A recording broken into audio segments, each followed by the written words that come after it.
Good Monday morning, Hornet Nation, and welcome to the Daily Buzz. I'm Joe Hutzler. Today is September 17th, 2018, and even with all the postponements and cancellations from this past weekend, that doesn't mean we don't have a lot to get to this morning, so let's get started. We begin by going back to last Friday, where Lynchburg cross country braved the elements in a smaller field, but got a chance to show off their skill set against some D1 opponents.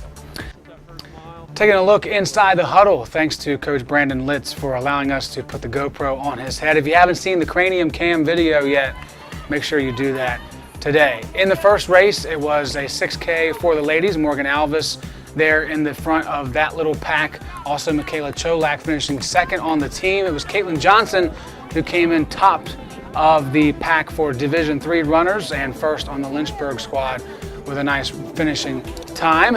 For the men, well, in case you haven't heard about it yet, a lot of those gentlemen have the old Hornet, the old Hornet from back in the day, tattooed on their legs, and Tristan Lucy Speedle was sporting that and sporting front of the pack. Here's Max and Reed in the front for the Hornets, and then at the end of the day, it was Tristan Lucy first for Lynchburg and having himself a nice positive day. The rest of the team, their first 6K for some of the guys, including that gentleman, he's accomplished. He feels good about himself. All right, let's move on to some other highlights from the weekend. Women's soccer was in Tennessee, and the weather had no effect on what they were able to do and where they were able to play on the weekend. They took on the Emory Eagles on Saturday, and this is Rachel Cook.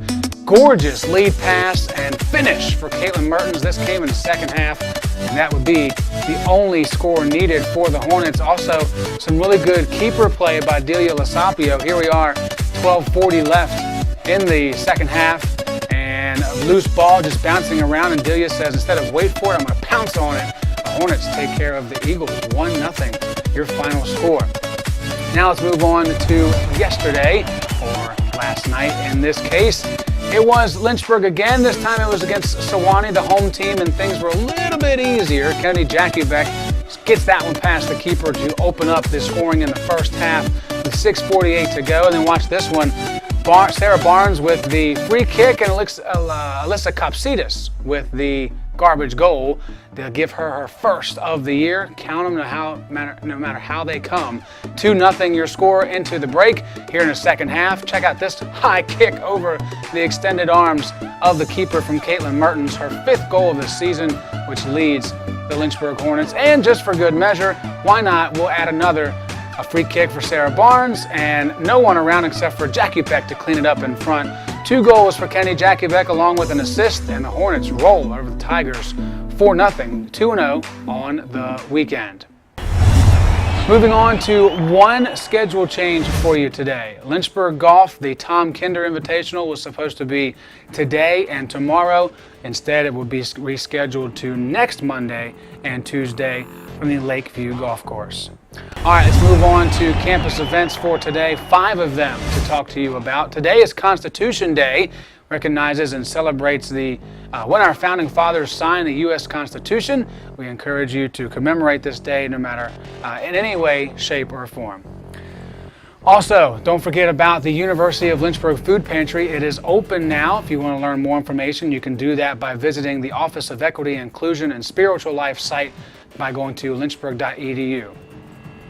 Today is also the meet and greet the brothers of APO from 5 to 6. Come meet and get to know the brothers of Alpha Phi Omega. That'll be at Pete's Place, which is on the first floor of the Drysdale Student Center. Plus, it's Latin Culture Talk tonight from 6 to 7. Learn more about Latino culture with the Latino Student Association from Schul Hall, room 217. And the last thing, but certainly not the least, Hispanic Heritage Month is all this month, and tonight you'll have a chance to experience some of the finest cuisine from the Hispanic world. Monday Mexico dinner is chicken enchiladas. That'll be, of course, at the Burton Dining Hall. That's going to do it for us here today. It looks like the weather will be rainy the next 2 days, but should not affect things moving into the course of our week. 3 games coming up on Wednesday. We'll talk more about that tomorrow with Erica McLeod. Until tomorrow morning at 7 a.m., remember, it's a great day to be a Hornet, and we are one nation.